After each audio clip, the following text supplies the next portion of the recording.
Welcome to the next instalment of The Dog's Voice, the podcast where we talk about puppies, their health, and all things dog related. I'm your host, Ben the Vet. This podcast is brought to you by the Dog Breeding Reform Group, where we're working to improve the health and welfare of dogs and support responsible breeding and informed dog care.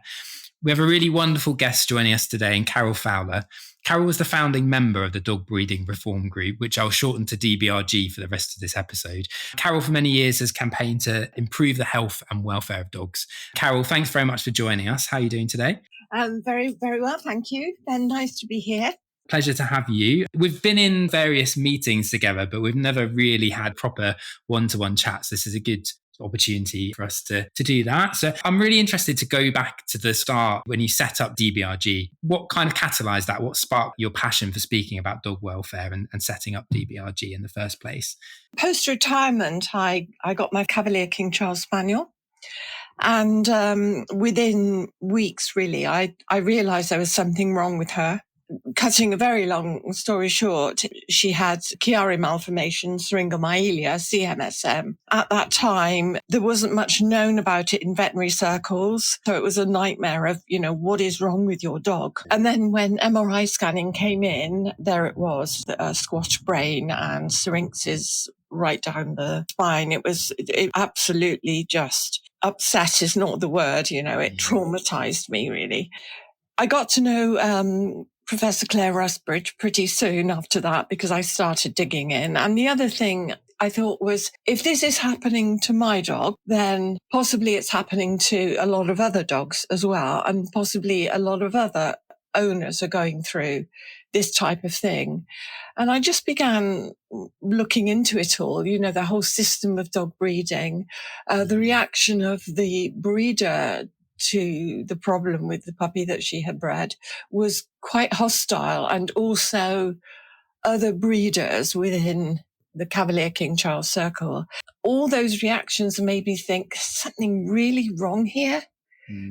So that's how it all started, really. At that point, so explaining for the listeners, this Chiari malformation is found in a lot of Cavaliers, isn't it? And it's a structural problem with their skull. And what were the signs that you saw in your dog that led you to see there was a clear problem? First of all, there was obsessive scratching around the neck, and then a very weird way of walking. But the worst was screaming in pain. I've never heard a dog scream like that. I think mine was a severe case, and it was so dramatic. I just had to do something about this. I think that's what, there are so many different chronic genetic problems that dogs can have, but I think this is a particularly distressing one because it's so excruciatingly painful. And with the syringomyelia, the pain, it's a nerve pain, isn't it? It's a phantom pain, and the dogs can sense pain. Just light touch can be enough to make them extremely uncomfortable. So did breeders, they must have known that it was a problem at the time. I guess, like you say, it was a sort of out of sight, out of mind thing, maybe, if this was at the point where MRI scans weren't really available. That's right. But within the Cavalier breeding community, it was well known, but it was kept, it was cover up is a bit of an emotive term, but that's the one I think of for the situation at the time. There was a big cover up going on. And also when I approached some breeders and officials of the Cavalier King Charles Spaniel Breed Club, there was quite a bit of hostility. And all these things added up. There's something very wrong here with the system. Wow. And I know you were involved in the documentary Pedigree Dogs Exposed, BBC documentary that aired in 2008. That was the watershed moment, really, wasn't it, in terms of people discussing inherited health problems in dogs, or bringing it up the agenda. And it shocked a lot of people to see, the scale of the issues in the pedigree dog breeding world. I know BBC dropped broadcasting Crufts at that point. And how did that come about? How did you get involved in that documentary? Obviously through your dog at the time. Well, I had already contacted my MP for his support. And also I knew the chair of the Companion Animal Welfare Council, Cork, Dr. James Kirkwood. I sought him out, and he's a wonderful man. He's retired now. And I think Jemima Harrison, who made the film, contacted Dr. Kirkwood. I think that's probably how it happened. So yes, the rest is history. It was a big moment, wasn't it? I know it was all over the media. That was the moment that sparked a lot of change in the dog showing world in some ways, or certainly got the ball rolling in terms of having this issue talked about, given the importance that it deserved. Yes, I think that was a spark. Also, the publication of the report Breeding and Welfare in Companion Animals by the Companion Animal Welfare Council. That was another, I think, big step as well. And as a result of that, Professor Sheila Crispin's group was set up, Advisory Council on the Welfare Issues of Dog Breeding. Okay, so that was set up as a result of the outcry after Pedigree Dogs Exposed. Do you think the documentary did catalyse some positive change in terms of dog breeding? What do you think the main positive outcomes were that we saw in the years after that? I think it was hugely positive in the sense that, the message about inbreeding and pedigree dogs was out in the public domain. The biggest, important result of that film. Then there were repercussions, of course, within the dog breeding community and the whole issue of closed gene pools. Well, there was more awareness about that as well. And just the common sense. I'm not a scientist, so I kind of, in a way, feel I'm not very qualified, but even I can understand that if you're breeding within a closed gene pool, it's like breeding people together in a village of 150 inhabitants with each other for generations. Yeah, there's a reason, isn't there, that's become that incest is a very clear social faux pas, that it's hugely harmful for health, and there's lots of reasons, but it seems that just clear idea of that being a problem in humans just was not being extrapolated to animals. And I think certainly it's become far less of the norm to breed close relatives together. I know there are still problems now, aren't there, particularly with dog breeding where there are popular sires. So there are popular male dogs that are used again and again and again. And so you end up with huge numbers of dogs that are closely related. And so we still have problems, don't we, where dogs that are maybe in a family tree don't look too closely related. Actually, they still share very similar genetics because of these closed gene pools that we breed dogs in. I think in Pedigree Dogs Exposed, there was sort of highlighting, very, very close relatives, weren't there, being bred together. I think the Kennel Club did take some action regarding that. I'm not sure of my facts here. There is now a limit on the number of times a male sire can be used. This popular sire syndrome. The problem is, and the problem I have, is there is no monitoring of this. There's no one checking this. No. There's no one looking at, breeders themselves and what they're getting up to with their dogs. This is a private thing, I mean, the pedigrees are registered, but they're not checked or they're not sort of scrutinized for those kind of things. So I think there's still such a long way to go with that. Yeah, and I guess the problem there is the enforcement, isn't it? Is still kind of lacking in a lot of areas with dog breeding. And I know that's one of the reasons that you set up DBRG as well, wasn't it? I suppose that's just one element of the issues dogs are facing. I set out to kind of make contact with people, and a very early contact was Dan, and we spoke about setting something up. And it goes right back to 2012 when DBRG was set up. And Dan set up Vet Compass, didn't he? And I suppose that was something, I guess it sounds like came off of the back of that sort of the start of that movement as well. For anyone who doesn't know what Vet Compass is, we've had Dan as a guest on the podcast already, and we were talking about how it collects huge amounts of data to just understand more about health in the dog population, and particularly to understand about the health of different dog breeds. And that data is really important to have so that we can understand the sort of scale of the problems and how to go about improving things. Going back to the documentary, I mean, it must have been quite a challenging time for you sort of personally dealing with that sort of backlash from breeders. Did you get a lot of backlash? Was that a difficult time for you? Yes, it was. But I avoided things like Facebook and all the, groups that were set up. I just kind of got out of the way and ignored what was going on in the background, I guess. I guess they just, obviously it was just such a denial about the scale of these issues. I suppose it comes from ultimately as people are so wedded to the breed and their love of Cavaliers, and people don't want to lose the opportunity to have them in future. And I guess it's sort of a feeling threatened, isn't it? I mean, the phrase is breed purity, isn't it? Which doesn't make any sense to me. A dog is a dog. Yeah. For me, a dog is a dog. But if you are involved in breeding at that level, you're looking for the perfect example of that breed in terms of physical attributes. I don't think health is or has been in the past particularly taken into account. No, I guess the problem is that the way pedigree dog breeding has come, with the closed gene pools, there is, the focus of purity and just having the perfect looking dog, and breed standards are all about appearance, aren't they? And not necessarily about health. Do you feel that where we are now, 18 years, isn't it, since Pedigree Dogs Exposed and since you set up DBRG, are we in a better or worse place than we were then in terms of dog breeding?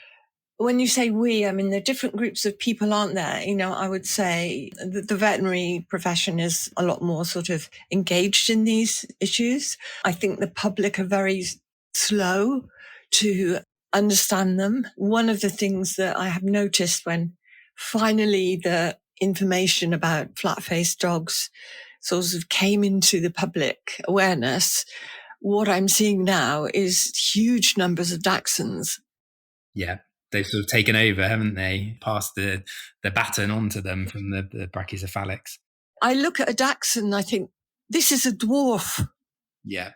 You can still hear my passion, can't you? And I don't lose that. It's so normalized, isn't it, that we breed dogs with these extreme appearances, and because they eat and they run around to an extent, and they give us love and affection, and they show outward signs of happiness, and people think that, well, this is fine, and everyone has these dogs and they're obviously very desirable. But I guess that's where the challenge lies, isn't it? It's challenging that normalization can be very difficult. They can't complain, even if they wanted to.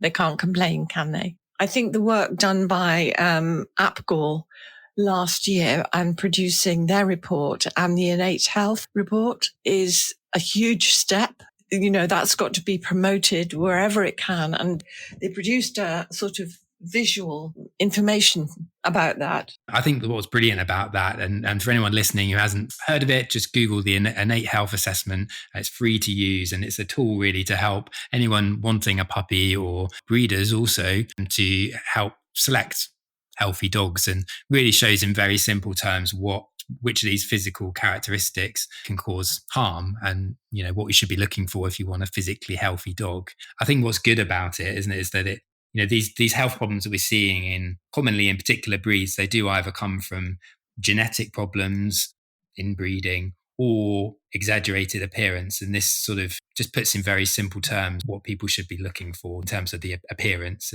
I wish that the veterinary profession would be a little bit more proactive. For example, I think that enlarged version of that innate health, if that was put up in every veterinary practice's, waiting room, that would draw attention, wouldn't it? Yeah, the problem we have, and we had Kat the vet as a guest on the podcast, and we were sort of chatting about this challenge that I think vets are very keen to kind of engage, because it is demoralizing seeing dogs with predictable health problems and treating them again and again and again. It feels like this sort of cycle that you can't break, but it does feel in practice that you're kind of quite limited in what you can do, because often people don't contact us until they've really got their puppy. I mean, one thing that definitely anyone listening, would recommend is contact your vet practice, as soon as you're thinking about getting a dog, whether you think you're getting a rescue dog or a puppy, and get their input. And because having a healthy dog is so important, and having a dog should be and is a joy, but having a dog that has chronic health problems that could have been predicted can have a really negative impact on you as well. It could be a big emotional drain and extremely costly. But, I agree. I think ultimately I think we should be being more vocal as a veterinary profession about these issues. But yeah, as a vet in practice, it can feel quite limited in what you can do to impact that. Yes, I do. I get that. I still think, I don't know, vets are important, very important. They're highly educated people. And if not vets, who? Yeah, no, I agree. I mean, that's why I started a few years ago. I started posting educational content on social media, and really the aim of that was get the information to as many people as possible before they sort of walk into my consulting room, because at that point it feels like I can't really do too much. And we can, once people have got a puppy, obviously we want to educate them about what to look out for in terms of problems their pug might be prone to in future. But yeah, it's a difficult one. I still get a little bit speechless when I think we know so much now. Yeah. And yet the situation on the ground has not really improved that much. Is my feeling. I suppose what's positive is that the message does seem to have got through with the flat face breeds, doesn't it? We're seeing far fewer of those being registered. But yeah, as you say, the baton has been sort of passed to another breed with a lot of problems. For anyone listening, the Dachshunds are around a 1 in 4 risk of spinal problems as well. So they're very prone, because of their dwarfism that they have. They're chondrodystrophic, and so they are highly susceptible to intervertebral disc disease, and that can result in anywhere from back pain to complete paralysis. Obviously, very painful for the dog, and very distressing to experience, and very costly to manage as well. Yeah, they're so popular, but they are absolutely everywhere, like you say. How do you break that cycle? I suppose you kind of need people to be shocked, don't you? And that's what happened with Pedigree Dogs Exposed, isn't it? We need something to happen that gets the public conversation sort of going in a big way. But how do you achieve that? Well, the DBRG website has got all the information you need, really. A large part of that was to give advice to puppy seekers. But unfortunately, they don't think to go on there. I think the internet is a solution, isn't it? And a problem. It allows people to be impulsive as well if they want to buy a puppy. There is so much information out there, and yeah, definitely would recommend that anybody goes to the Dog Breeding Reform Group website to have a look at our resources there. I know you got a puppy recently, didn't you? And you were saying just before we recorded, he's there with you now, isn't he? He is, yeah. What's his name? His name is Harry. How are you finding the first couple of months? Nightmare. It's always harder, isn't it? I think everybody that I know that has had dogs before and they get another dog, you forget how much hard work it is. Well, I've never had a puppy. Well, apart from the first puppy, my first dog that had CMSM, I've had older dogs since. So my previous dog was an ex-breeding girl who was 5 years old when I had her. So a puppy is a bit of a new thing for me. He is adorable. He's not, I wanted a girl, but there weren't any girls in the end. And I wanted a particular breeder that I've known for a long, long time, whose work in breeding healthy small spaniels has been absolutely inspiring. And the reason I waited so long for my puppy was because I wanted one of Ray Woolmer's puppies. And I've got him, and he's gorgeous. So how did that process of looking for a puppy this time, how is it different to in the past? What was it about the breeder that made you want to have one of his dogs, essentially? Ray Woolmer set up the Companion Spaniel project. He approached me many years ago in the early days of DBRG, and he wanted to breed healthy small spaniels. He's been efforting to do this for many, many years now. It's difficult. And when I was asking him, and telling him about this podcast, it's very difficult for him to find, he health tests, he MRI scans his potential parents, which involves traveling long distances to an MRI scanner. The MRI scheme for CMSM has pretty much folded now. It was never taken up by breeders, even though there were centres all around the country offering that, at a reduced price. Why was that? Why was the uptake poor? I think you have to ask the breeders. you know. Do you think there's a denial again? I know there's some questioning of the science, isn't there, of how widespread the Chiari is and how dogs are classified? By whom? I mean, the world authority on CMSM is Claire Rusbridge. Yeah, absolutely. I mean, I agree. But, if people want to believe a certain thing, they find holes, don't they, that they choose to believe. Yeah. Is that the problem, I think? Yeah. I mean, as I said, I'm not scientific. Well, I'm reasonably well educated, I guess. But show me a scan of a skull, like that. And I just think, I cannot believe, this skull is protruding down through the magnum. Yeah, because that's what happens with these dogs, isn't it? The skull is essentially too small to contain the brain, and part of it herniates out the back. Yes. Shocking. Yes. Claire is the expert. She's the world expert. That's what I find is astounding, isn't it, really, that the world expert like Claire can be questioned. Yeah. I've done some posts raising awareness previously of syringomyelia, and I've had quite a few people sort of comment saying that they themselves, humans, have either Chiari or syringomyelia, and they say, I would never want to wish this on a dog.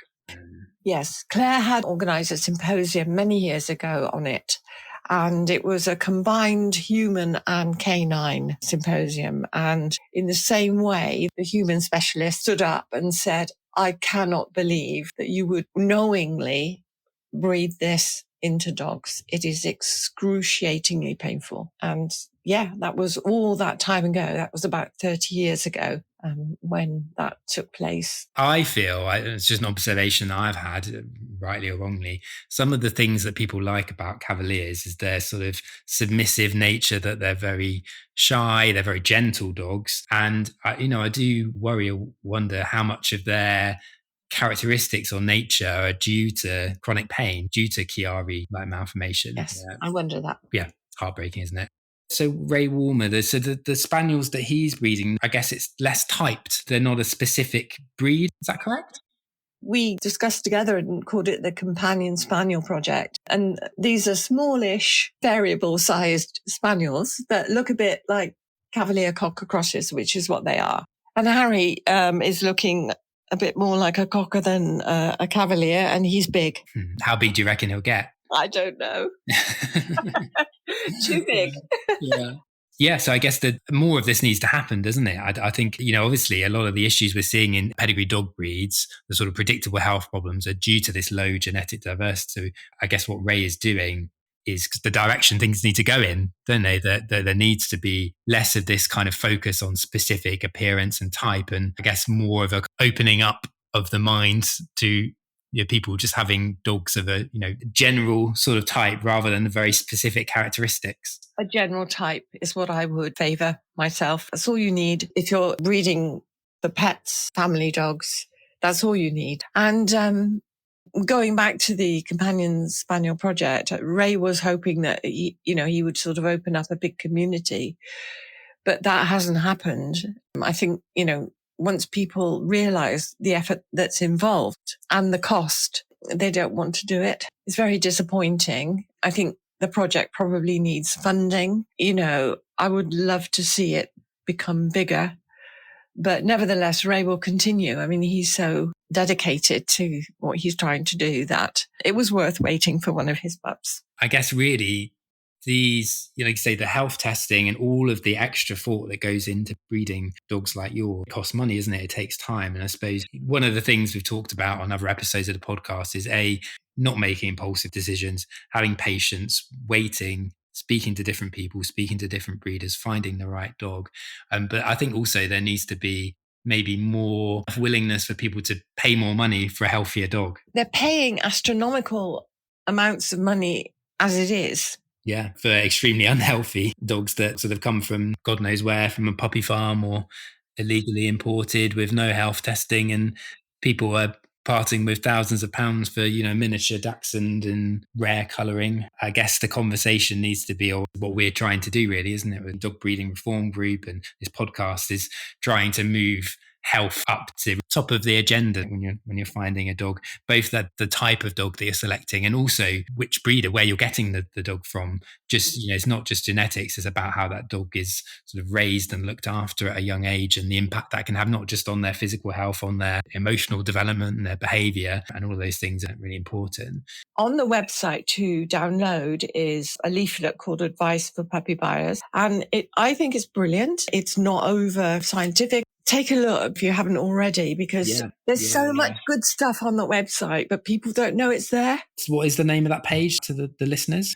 Advice for Puppy Buyers, DBRG. Perfect. And we've got a lot of resources about health testing that people should be considering for different breeds as well. So there's a huge sort of trove of information on the website and on our social media as well.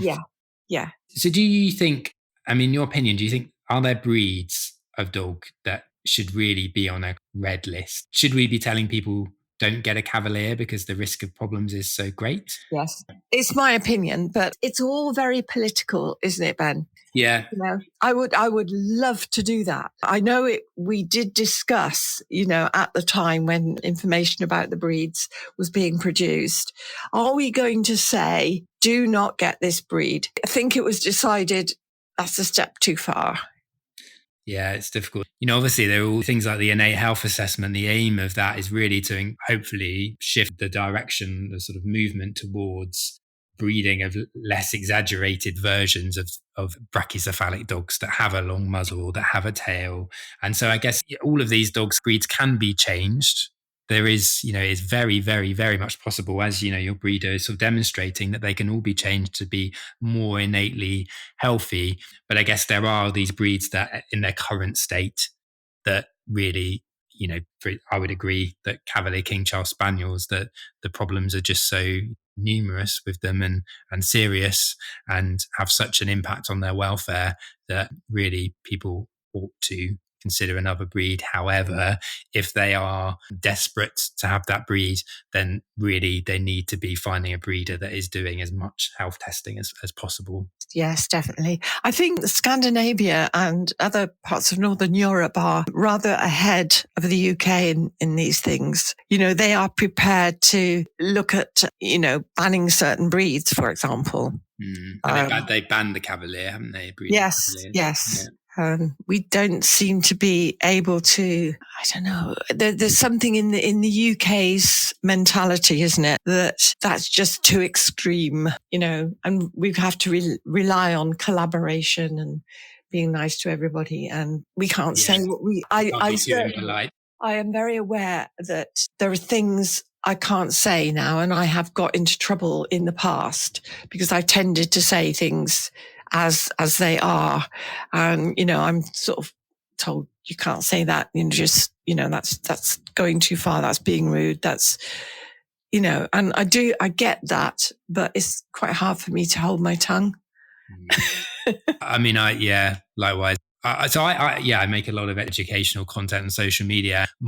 Sometimes it's hard to find the right tone. So for instance, if I'm making a video trying to make people more aware of, for instance, French bulldogs have a very, very high rate of disc disease, of intervertebral disc disease, like the Dachshunds. And we see a lot of young French bulldogs that end up paralyzed at the age of 3 or 4. Always comes on suddenly and is a huge shock and really distressing to see. And often the people that I meet, they have no idea that this was going to be a possibility with their dog. And so, I've made videos sort of highlighting that to people.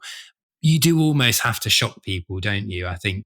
Yes. Hopefully in time, the role of vets in practice will be more advisory, and it will be the place that people can go to ask about purchasing a puppy or what type of dog to get.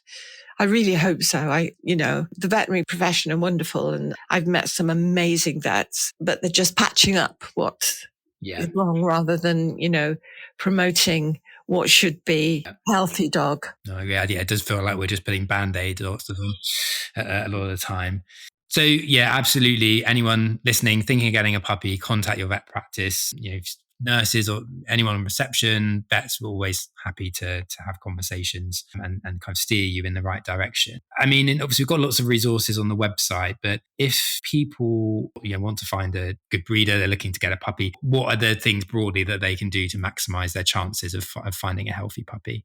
Do you know, this is really hard because the first thing that comes to my mind is do not do it online. No. But then that's where everybody goes nowadays. Everybody goes now. So let's take that as this is how it's done now. But having done that, you visit your breeder. You have a conversation with your breeder. You ask all the questions ahead. You do not take children with you when you go and see a breeder. You have a second visit. And I think as a future puppy owner, you kind of take charge, rather than just immediately take the first puppy that you see or the first breeder that you meet. It's not easy, and it shouldn't be made to look as though it's easy to get a puppy. That's the problem, isn't it? That it's too easy. And, if I wanted a puppy this afternoon, I probably could find one online. And that's a dangerous sort of situation. And I think, everybody now, the way things are, everyone wants things quickly. We can get next day delivery on everything. But I think a puppy is not a smartphone or something you can order on Amazon. It's, it's a living being that is going to be with you for a really long period of time, that you need to be putting a huge amount of thought and not be making decisions impulsively. So, expect to wait months at least. It's hard. I mean, I lived without a dog for about 18 months. And it was very hard for me not to have a dog. But I did wait, and I have the best boy. I believe he is very sound and healthy. His temperament is fantastic, and he was worth waiting for. I think, that's a healthy, happy dog is worth waiting for. We recently lost my family dog, two days ago, lost my family dog, Hattie. She was only a 5-year-old Labrador, and she developed an acute kidney injury from something, we don't know what, possibly something she'd eaten, but we have no idea what. And she was here this time last week, and very quickly, no longer with us. But obviously that having a sick dog has a huge emotional toll. Obviously it's heartbreaking that she has died at a young age, but on the sort of, thinking in along that vein, having a dog with a chronic health problem as well that shortens their life, or really is going to reduce their happiness and their emotional happiness, their ability to enjoy their life. It's hugely distressing, isn't it? And I think people really, what we need to be just encourage as many people to be prioritizing health and trying to avoid that situation, because having a dog that has a heart problem, like the Cavaliers have, that could have been predicted, or, having a Dachshund that becomes paralyzed at a young age. All of these things are hugely upsetting. And whatever you can do in terms of the kind of dog that you're selecting, maximize your chances of having a healthy dog, people should be doing, shouldn't they? I don't know if you know, Ben, what proportion of dogs like Labradors who suffer from hip dysplasia, the parents are going through this scheme. Because I do suspect, I'm seeing, this is gun dog country here, and I'm seeing so many Labradors that, are not walking in a healthy way. And that would be golden retrievers as well. But mostly I'm looking at Labradors, and I just think, those hips are not good. Hips and elbows. I think we're seeing as many problems with elbows in Labradors, and them having elbow dysplasia. And so, anyone wanting a Labrador, but there are quite a large number of breeds, aren't there? Labrador possibly one of the worst, but breeds that are prone to hip dysplasia and elbow dysplasia, which are developmental problems. So often the dog will develop signs of pain at a young age. But there are health testing schemes, X-ray schemes that can screen the parents for these problems. And so anybody getting a Labrador should be looking for a breeder that is conducting these sorts of tests. And not just the female, the male as well. Yeah. I think that does happen, I think, quite a lot, that a breeder might have their own breeding girl screened, but doesn't know if the male dog has been screened. I think also it's making sure, a lot of people say, they've had the hip testing and they've had the elbow testing. What were the scores then? Were they good scores, or are they just having the testing performed, isn't enough? You need to know and try and understand a bit more about what the results actually mean. Good point. Yeah. if someone gets a puppy and they later found to be diagnosed with serious health problems that are likely to have a genetic basis, should they inform the puppy's breeder? Yes, this is very important, isn't it? Because the breeder may not know. The breeder may be a perfectly decent, person trying to breed healthy dogs. But if you don't feed back to them when there's a problem, then, how can that particular breeding pair be avoided or whatever. And some breeders do get hostile, I think, but nevertheless, you still need to do that. And not all breeders will be hostile. Many breeders will appreciate that kind of feedback. Yeah. I guess there are some problems that maybe fall into a grey area where, that might have a genetic basis, that might not. But I guess needs to be some, it's pattern recognition, isn't it? And so, if you say, oh, my dog's had this rare hormonal problem, been diagnosed with Addison's, which is a relatively uncommon hormonal problem, but we do see it in particular breeds, particularly Labradors, Cocker Spaniels. And so, whatever the problem is, it's still a good idea to speak to a breeder. And that's a sort of hallmark of a good breeder as well, isn't it? That they're open and they want to know about that stuff. Yes, Ray Woolmer has meetups once a year somewhere in a beautiful countryside spot for people that have bought puppies from him. And he invites everybody together to have, a meeting, and he can see the dogs that he's produced. Oh, and lovely. Also, it's just lovely, isn't it? He also has said to me, if there's any problem, bring him back to me. Yeah. I am responsible for this dog. I bred him.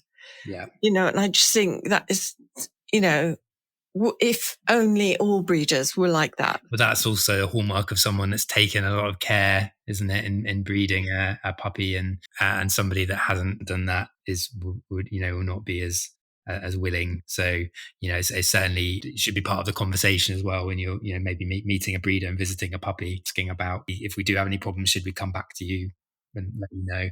And I know it's something that I think is in the puppy contract. It's just available online. Yeah, absolutely. Yes. And that's not being used enough. No.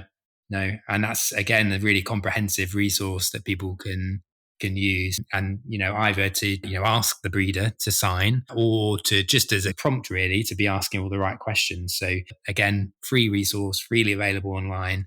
Anybody getting a puppy, look up the puppy contract. I've always placed quite a lot of importance on the regulatory framework within the country. We need tighter regulations, and we should be engaging. So, for example, the Animal Welfare Strategy for England, published in December 2025, so very recently, there will be a consultation on this, and there's some very good progressive recommendations in there that when there is a consultation, that DBRG should really, take part in that and become possibly a little bit more politically involved. And that was my thing, I guess. I think it did put DBRG more on the map. We were taken quite seriously, even though we were in a way a bunch of amateurs. But, let's have a voice. A real voice. And so these are sort of some of the changes that are being proposed to the breeding licensing scheme. Is that correct? Yes. What our policies that were written just before I retired is that below the licensing threshold of 3 litters, all breeders should be registered with their local authority. There's a problem. There's just very little transparency, isn't there, at the moment? Yeah. Absolutely. Ben, I don't know if you can hear some scrunching going on. A little bit. It's not too bad. Is that puppy or is that building? That's Harry chewing my table leg. Oh, really? Oh, no. Have you had any furniture destroyed yet? Well, I've just ignored the scratches on the kitchen chair. Oh, you're bad. You are so bad. Carol, it's been a pleasure to talk to you. Thanks for everything you've done and continue to do for dog welfare. Thanks for joining us, listeners, once again on A Dog's Voice. If you enjoyed this episode, please subscribe to us on your podcast platform and share it with others who care about dogs. You can learn more about our work at the Dog Breeding Reform Group and follow us on social media for lots of tips on finding a healthy puppy and for future episodes of the podcast. And as we highlighted, we've got lots of information on the website. Until next time, thanks for listening and for helping to give dogs a voice.